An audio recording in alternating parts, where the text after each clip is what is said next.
It is said that human beings get bad results and punishment if they enter into bad actions. But nothing of this sort is said for animals.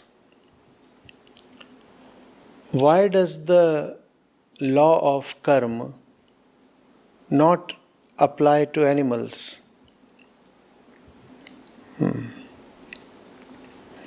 The law of karma does not apply to animals because animals do not really have a choice in their actions. And when there is no choice, there is no question of reward or punishment. Human beings are in a peculiar situation.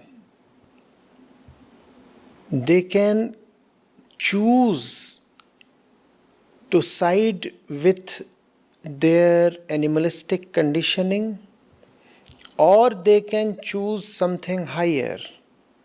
They can choose freedom, joy, love, liberation, compassion.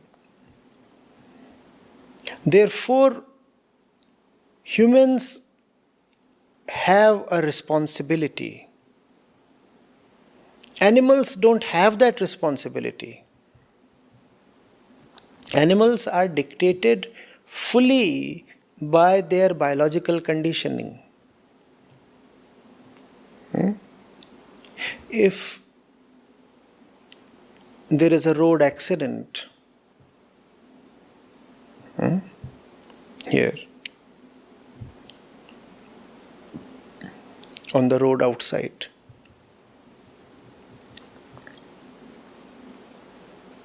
you do not really expect the street dogs to come to rescue and help the victims of the accident, do you?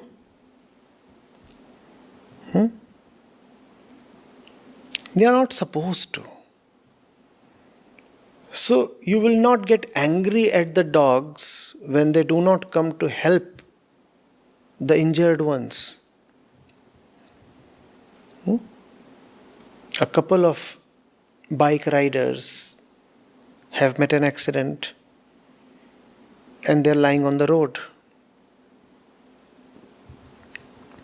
And then there are birds on the trees and there are dogs roaming about.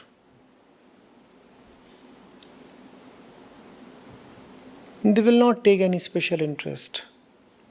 There are so many insects around, aren't there? Some snake is there in the bush, right? They do not really care for these two creatures who are lying bleeding on the road. And they do not care and they will not attract any punishment because they are not supposed to. They just do not have the option to act in compassion. No animal can be compassionate really, because an animal is completely just prakriti. Animal really does not have the option to be a liberated consciousness.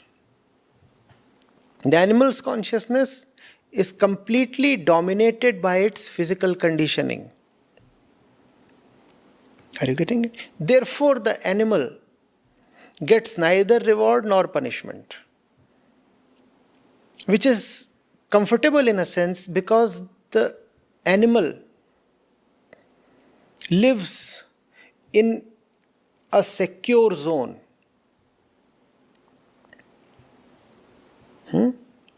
A dog is born a dog, lives as a dog, and dies as a dog.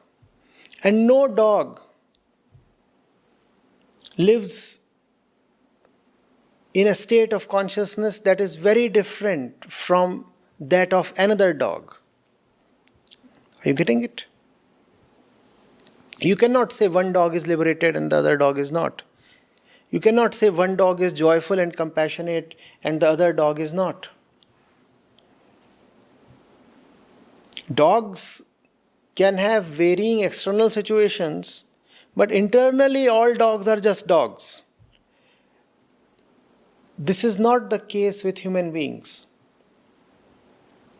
Human beings can vary greatly in their internal states.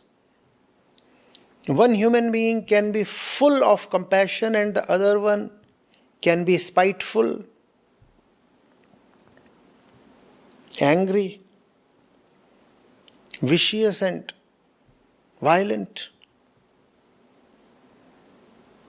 Getting it? Therefore, the one who is compassionate is rewarded. He made the right choice. The one who is vicious is punished by his viciousness itself. He made the wrong choice. So there is this great difference between animals and human beings, which also means that human beings must never justify their actions by taking examples of animals. For example, if you eat animal flesh, you cannot justify it by saying that a lion or a wolf too kills other animals to eat. A lion or a wolf has no option to not to kill. You have that option. Man is not necessarily a herbivore. Man is more of an omnivore. Therefore, that option is there. You could have decided to not to kill, but you chose in favor of killing. Therefore, you will be punished. A lion is never punished because the lion had no option.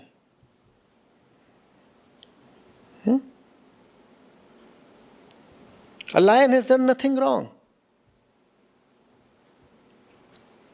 In fact, even if a lion kills a human being, really it has not committed a crime. That's how lions are. They are supposed to kill to eat. But if a man needlessly kills an animal, then the man will be punished. If not by law, then by existence. Are you getting it? So that is a human being in the most clear terms. A human being is a decision maker. A human being is someone who has a choice. How do you define a human being? He is someone who has a choice. And how you exercise these choices decides your life. Choose very, very carefully. Right?